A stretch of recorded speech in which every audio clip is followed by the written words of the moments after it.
because your names are synonymous almost with Taylor Ranch at this point, if you could just introduce yourselves and talk about your affiliation or connection to Taylor. Okay. You want to go first, Holly? I'm Holly Akenson, and we first went to Taylor Ranch in 1982. And Jim and I got married in 1978. And the time we got married, we said, we're probably going to live somewhere where we don't have electricity. So we told people not to buy us any wedding gifts that were electric related. And we didn't know where we might end up, but that was sort of what helped lead us to Taylor Ranch and University of Idaho. Yeah, my name's Jim Akenson, and would concur with Holly's assessment there, and add to it that we had some pretty desirable professional opportunities in 1982. I was finishing my master's degree and was working for the Bureau of Land Management as a wilderness planner, and there was some good opportunities looming, but the thing that pulled us to Taylor Ranch was combined opportunity for one thing, something for both of us. Holly's wildlife background, and at that time my wilderness management interests and background. But it was an adventure, and that was the bottom line, and I think that was the main thing during our mid-20s, what pulled us back there in 1982.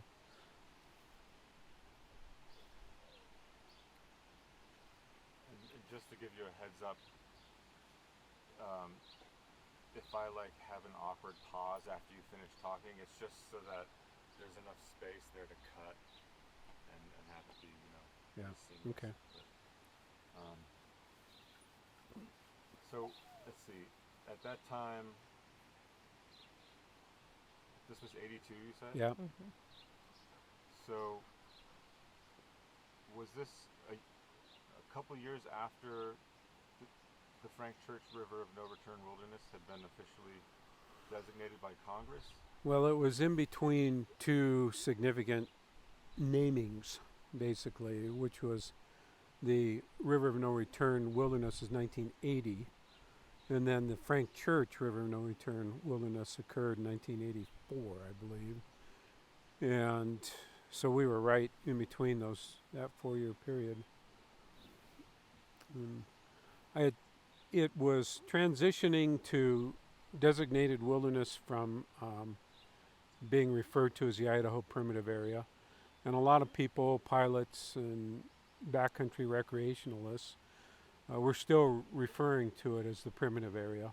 It was more commonly called that than the River of No Return, and certainly not the Frank Church River of No Return at that time. And what was Taylor's name prior to that name change from primitive to wilderness?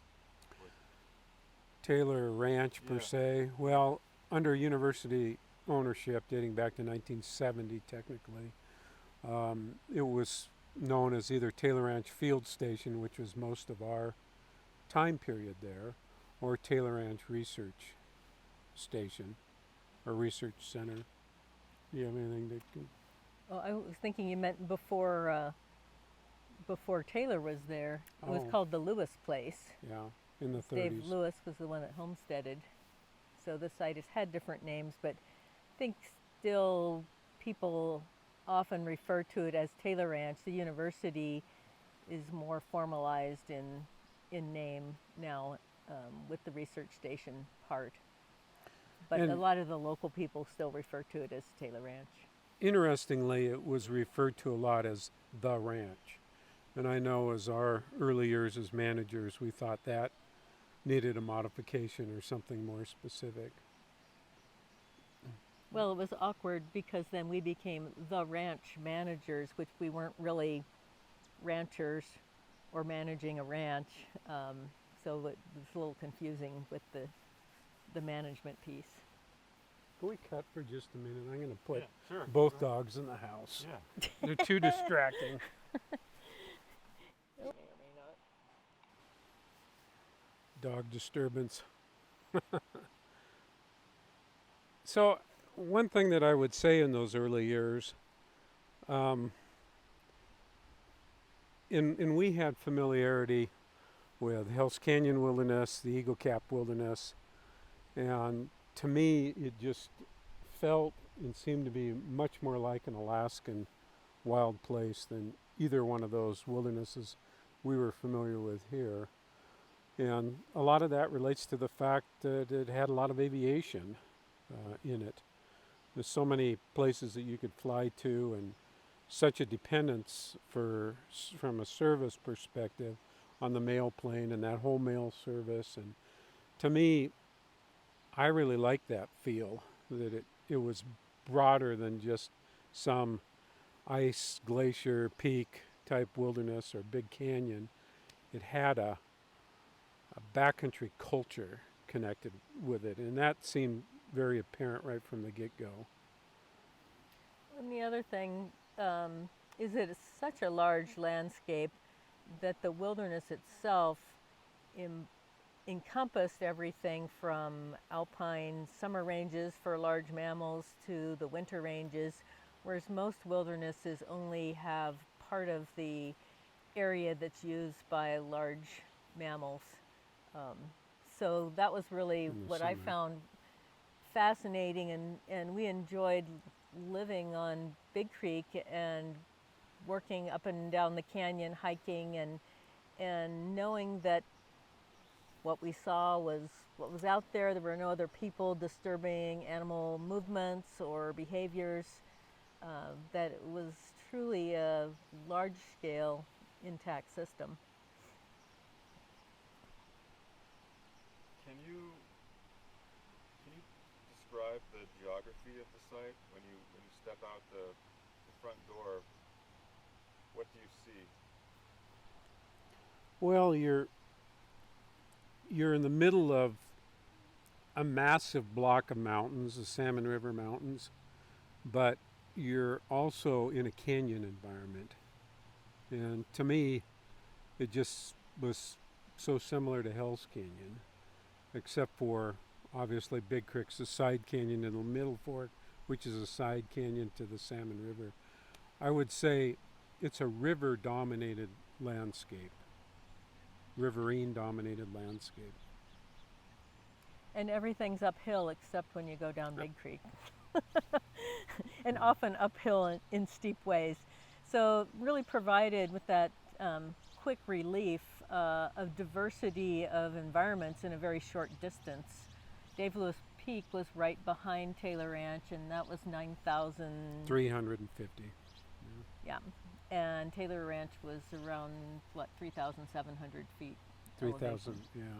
900, yeah. Almost. Close. Yeah. Yeah. So lots of different elevation changes, and the aspects were totally different. The drainage is a east-west drainage, and so the north-facing slopes were forested, primarily with Douglas fir, but also ponderosa pine. The south-facing slopes were mostly open, bunch grass, and some sagebrush. So again, tremendous diversity in environments in a very small-scale area. And when your only mode of travel is hiking or riding a mule, you don't get very far away to have this close environment. That's one thing that's really different for us now here. It's just because you can get in a vehicle and drive, and the area that's your local neighborhood is much bigger than at Taylor Ranch on Big Creek. We had a very small local neighborhood that we could access. And I would say, again, stepping outside the cabin there at Taylor, what do you feel? Well, one thing I would say is you feel that you are a small entity in a big environment. And here, for instance, in this Wallowa Valley, I don't get that feeling. It's like, it's still, even though there's great mountains like those behind us and a couple, three wilderness areas nearby, Wanaha, Toucan, and Hell's Canyon, in the Eagle Cap, I don't feel that. I feel that it's still kind of heavily influenced by man. In the Frank Church, there's so much of that is not influenced by man. So it's a different feel, and it's a sensation, again, more like an Alaskan backcountry experience. Do you guys miss that sensation? Oh yeah, it's not a day that goes by that I don't think about some aspect of Big Creek and Taylor Ranch, and I think that'll be the way it is for the rest of our lives. And I don't know, maybe you view it a little differently, but Yeah, I think that's one of the hardest things about leaving there, leaving the backcountry in Idaho is that it's almost like a nature addiction, that we just had such a strong desire to be in a natural environment, and that was difficult to leave that and be in more of a rural environment. Just the changing seasons and intimately knowing a small area in the wilderness and knowing what the seasons were going to be like and what animals were there and what the plant phenology was going to be. It was a very close connection to nature that is difficult to find in most environments. and a close connection to seasons and season change, and that's something that I haven't felt as much here as we felt there. And I remember always looking forward to summer being over, even though from a job responsibility standpoint as manager scientists at Taylor Ranch, that's where we did a lot of what we did with students occurred in the summer, but it was just intensely hot. Days were long, and it was, I don't know, there just wasn't as much peace and tranquility of mind as there was, like, say, in the middle of winter or those shoulder seasons. I think that was part of the fun of the diversity of seasons. It wasn't just the diverse seasons on the ground in nature, but also what our responsibilities were, whether it was our own research in the winter or intensive socializing in the summer with a lot of student programs going on. Each season, I think we look forward to for different reasons. Yeah, that's a good way to put it. Yeah. So does that mean that you miss the days of removing ice from the water intake at Taylor? That's just all part of the program. There was frustration associated with the day in and day out rudimentary basics, but on the other hand, it also denoted self-reliance that I think is sorely missed in today's culture. That, oh yeah, well, we can fix that and go on with things, and we've got other things to do. And you had to operate at a higher level of, again, self-reliance and capability to resolve situations. And I do miss that. And it just was a little bit of a stepping back in time to Idaho frontier times in a way. Although getting the mail flown in once a week sort of diminished that aspect. But on the other hand, it was pretty nice too, because it kept us in touch and kept us supplied. And those basic life chores, just to make sure we had running water or power, really connected us with our backcountry community, which we really value to this day. Our backcountry community were other people who lived in similar places to Taylor Ranch, probably 10 different backcountry ranches or facilities in the wintertime, expanded more to maybe 20 in the summertime. But we connected with those people and we helped each other. They helped us, we helped them. We maybe just talked to them on the radio, got advice, gave advice. But it was our connection with community, because even though we were working for University of Idaho, our day-to-day relationships were with the people that were chopping the ice out of their water box the same day that we were.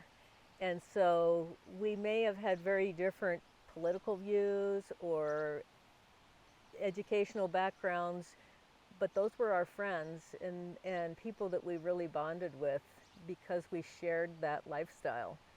And that was really special. Yeah, whether it was forest fires and where they were going next, or earthquakes, and did you feel that?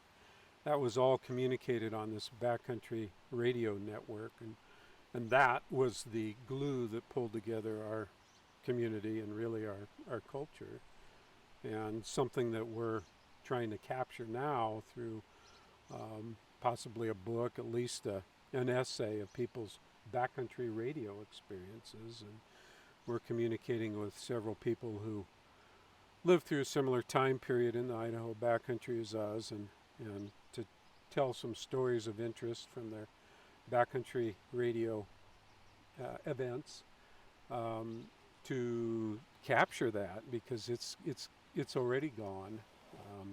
It isn't what it used to be now that there's satellite internet capability throughout the backcountry. Yeah, that connection is missing. There, people on the main Salmon River still have it because they interact directly, but we were so far from our nearest winter neighbor was 21 miles away, and they were actually on a different channel on the backcountry radio. So our relationships with people were totally tied with radio and not on the ground connections. After the first period we were at Taylor Ranch, we did a big pack trip to leave Taylor. Rather than fly out with our stuff, we took our horses and mules and we made a 175-mile pack trip. And we rode the whole backcountry and visited all these people, most of whom we'd never met. But we talked to them on the radio a lot. So we had relationships with them, but we hadn't physically seen Met them yeah. or been to their places. So that was really a neat way to leave the backcountry and connect with all of those people that had been an important part of our lives there. And I guess to clarify on that, we had two tenures at Taylor Ranch. The first one was 1982 to 1990, and we were away from 1990 to 97. We went back in 97 and were there until 2010.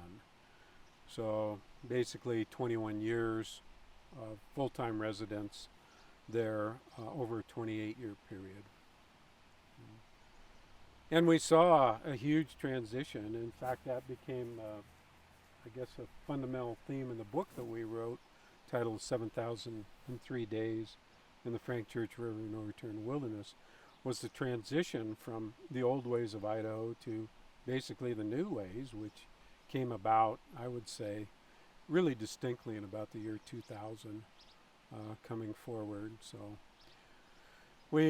I would like to think, had half of our time, maybe a hair more, in old Idaho, and then the other 10 years were in what would be categorically new Idaho, which was, I guess, I won't say dominated by, but influenced by electrification of Taylor Ranch Field Station, and also internet communication capability, which ultimately brought about kind of the demise of the backcountry radio and that closeness of community which we'd felt during earlier times. It also made it more difficult to focus students on the environment because they would have an opportunity to either be on the internet or watch videos, whereas in our earlier tenure there was nothing to do but go fishing or read a book or go hiking, and so all of the extracurricular activities were still tied with getting out into the wilderness. And so once we had that internet access, we actually had to limit it to encourage students to continue to enjoy what was there in the wilderness and not focus on what they might be doing if they were in Moscow. Can you talk about how that old Idaho, in terms of the backcountry community and backcountry knowledge, helped enable a lot of the science that was done early on at Taylor? Yeah, I guess, and to get to the root of that, I think it's important to go to some of our initial contacts when we first went to Taylor Ranch in 1982, and that being Morris Hornacher and Ed Crumpy, who was our supervisor at the time. Both those two felt it was important that we maintained horses and mules, for instance, to help facilitate the research and handle the logistics of the backcountry. And Morris took it even deeper by suggesting that using those old ways helped with our acceptance in the backcountry. That if we did things like pack mules and ultimately put up hay with a mule team, for instance, we were in. We were part of that backcountry nucleus, which I think as time went on, we really not only embraced it, but saw the truth in it. That was really, I think, what gained us a lot of acceptance in the backcountry. Not to mention the capability to put out fairly major wall tent camps to conduct wintertime cougar research and bobcat work and those sorts of things. It was practical, and it was philosophical, and it was also, I think, a testimony to living history. And Ed Crumpy was very big in supporting that through the 80s with how we conducted, how we did business there. We built a barn. We put up hay with a mule team. We brought in all our firewood with either mule power or human power in some cases. So it was important, and I think that there still is that element there at Taylor Ranch in the field station, but it needs to be reinvigorated again, and it certainly can be. Looks like your chair's Falling in a hole. I mean, I love that scene in the book when you guys bring in a quote mule skinner. Oh yeah. As an Yeah. outside consultant, as an Right. academic consultant. Yes, that was important. Yeah, that was important in the early 80s. And Well, the other thing that I think is interesting is thinking back on when we were first there, how different the communication was. Because like Jim said, Ed Crumpy was our supervisor, and I doubt we communicated with him more than once a month. Either a quick a letter. call on the backcountry radio or a letter sent out on the mail plane. And the backcountry radio was totally public, so you didn't go into much specific business or personal detail. So it was pretty much by a letter. But there was a good trust between Ed Crumpy and us that he knew we were out there doing our job, and we didn't really have that much communication back and forth. And now I just think about that and think of how unusual that would be to have somebody that's hired that you don't ever hear from, that has such little contact. And I think that there were some researchers that were involved at Taylor in those early 80s years, 82 to 85, that were important influences on us as well. Gary Kohler's Bobcat research he did for his dissertation through Morris Hornacher, that was an important one because it carried on that tradition, that heritage of how you conduct winter research business in that environment with the use of the stock, wall tents, food stored in garbage cans, all that. And then Frank Leonhardy's archaeology, anthropology work looking at the subsistence lifestyle patterns of the Takudaka, or the sheep-eater Indians on Big Creek. That was just like being in a National Geographic special where day in and day out we would have some contact or involvement with the crew that was doing the excavation just a half a mile downstream from Taylor Ranch to look at these house pits and what artifacts could be found there, and also speculating how these people would have lived in that environment. So very major influences on us and how we viewed the type of learning experiences that could be conducted from that site looking into the future. I think for me, one of the things that I really liked about being tied with a small field station is the opportunity to learn from everybody who's doing research or classes there. And we definitely took advantage of that and went out with people on their field excursions, or we had our students go with various researchers and learn and experience the various aspects, but it really brings together the connectedness of different research projects. And we saw that kind of collaboration with some of the research, particularly in the stream ecology side of things, that geologists would collaborate with fish biologists and aquatic invertebrate biologists and people looking at stream morphology and coming together and spending time camping together and talking together about what everybody found and how does it interrelate. And I really thought that was really a special opportunity to be tied with multiple research projects and learning about all the different facets. So, and I guess I would add to that, the social site for that transfer of information in the 80s anyway, and perhaps the late 90s, was the barbecue pit.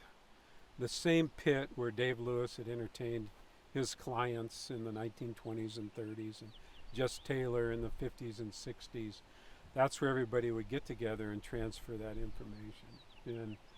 And actually, that's the same barbecue pit where the governor at that time, Governor Baldridge, and Forrest's upper echelon and Dave Lewis got together and talked about the need for establishing the Idaho primitive area. And that would have been in the early to mid 20s. So that is a very significant site. And I think if you were going to have you talked about using pins on places that are important, the barbecue pit, the Taylor Ranch, is the hub of transfer of information that spans now greater than a century. So a real significant point. Mm-hmm. Yeah, it sounds like all research done at Taylor is interdisciplinary in nature. It really is. And to me, I think that's its strength. And will be, not just in the past or now, but into the future, is that blending of scientific thinking and approach to environmental problems and solutions, basically. Yeah, that seems important now. Yeah, it does. In the foreword to your book, Morris quotes Aldo Leopold to the effect that the landscape or the land is an organism. And you guys were at Taylor, I think, the year that Idaho reintroduced wolves, not too far from Taylor. And I'm wondering if you can talk about the change to that organism that occurred as a result of the reintroduction. So we moved back to Taylor Ranch Research Station in 1997. So it was a couple years after wolves had been reintroduced in central Idaho, and that was actually one of the big reasons we wanted to go back. As wildlife biologists, we wanted to study that relationship. So originally we thought we would start studying cougars because there had been 3 previous cougar research projects, and we wanted to be prepared for when wolves moved into the cougar territories. As it turned out, the very year we started to do our research, the wolves arrived on Big Creek, and so we initiated a study of cougars and wolves. And we saw some fascinating changes, particularly those first few years after wolves populated the area. There were significant changes in the ungulate population, particularly elk, where we were collecting information on the carcasses of the animals that were killed by cougars and wolves, and found that that population of elk was quite old, and so there were really a lot of older aged animals suddenly being killed by wolves. It was different than when cougars were the only big predator that was back there. Can we take a break for just a second? Sure. I've got to go to the bathroom, and I'm going to Go get ahead. her to shut up.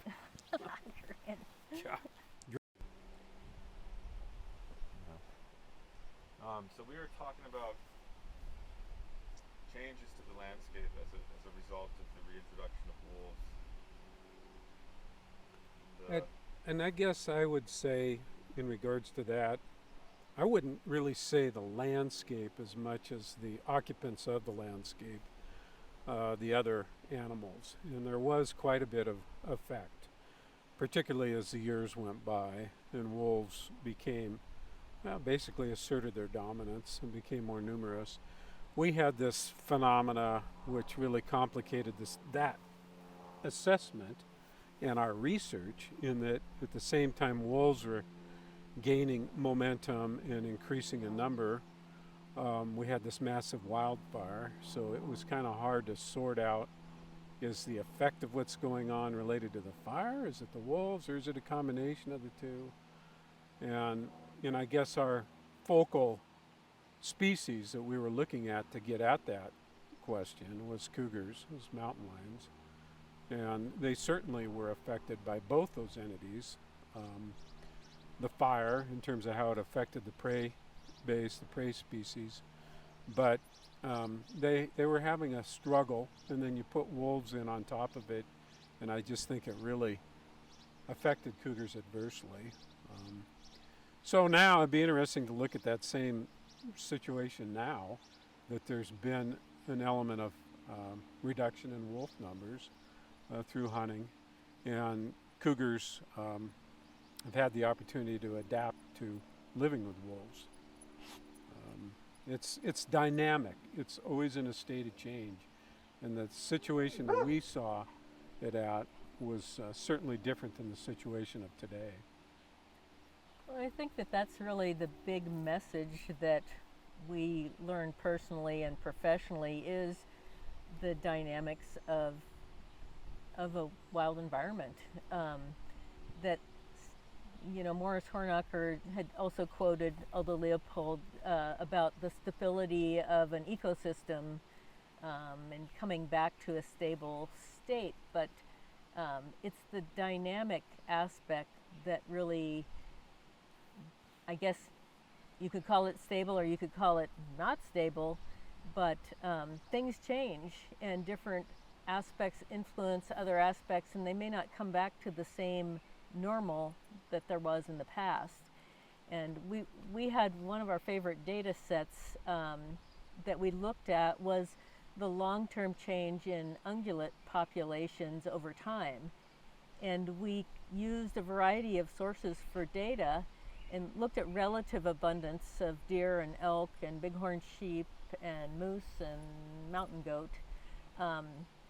But we started with a data set from the sheep-eater Indians, with information that was collected from the archaeologists from these house pit sites of what the proportion of species in the bones that were found in these sites.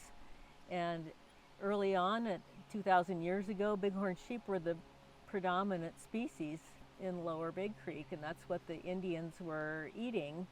Also some deer. And then we moved forward in time and used the diary from the Caswell brothers, who had homesteaded on Cabin Creek around 1900, and they kept a daily diary of what they shot and what they ate and what they poisoned.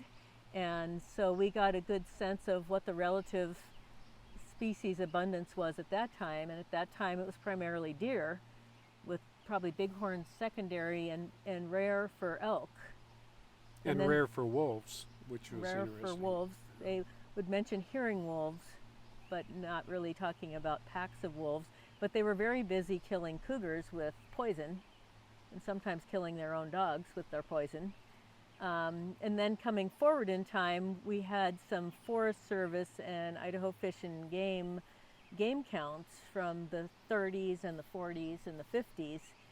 And we were able to then plot that, and then Morris Hornacher's research data from the 60s and 70s, and Idaho Fish and Game, and our own research into the future, and from there.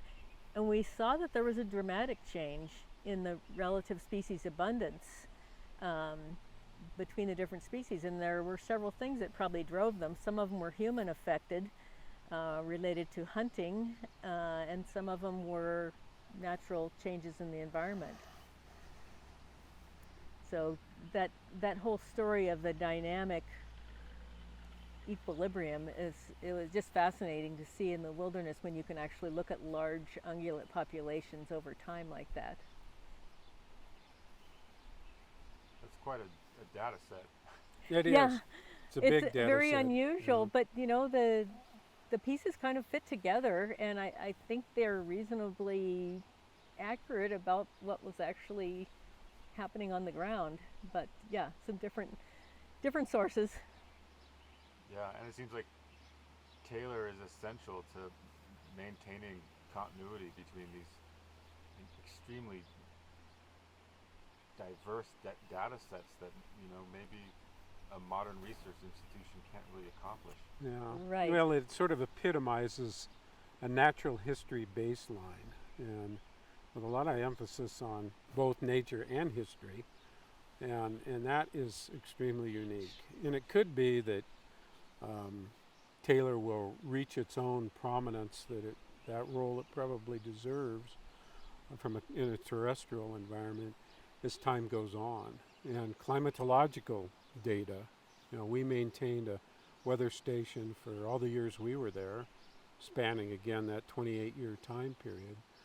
And now it's done in an automated manner that it's all really valuable as we look at things like the effect of climate change. I'm just going to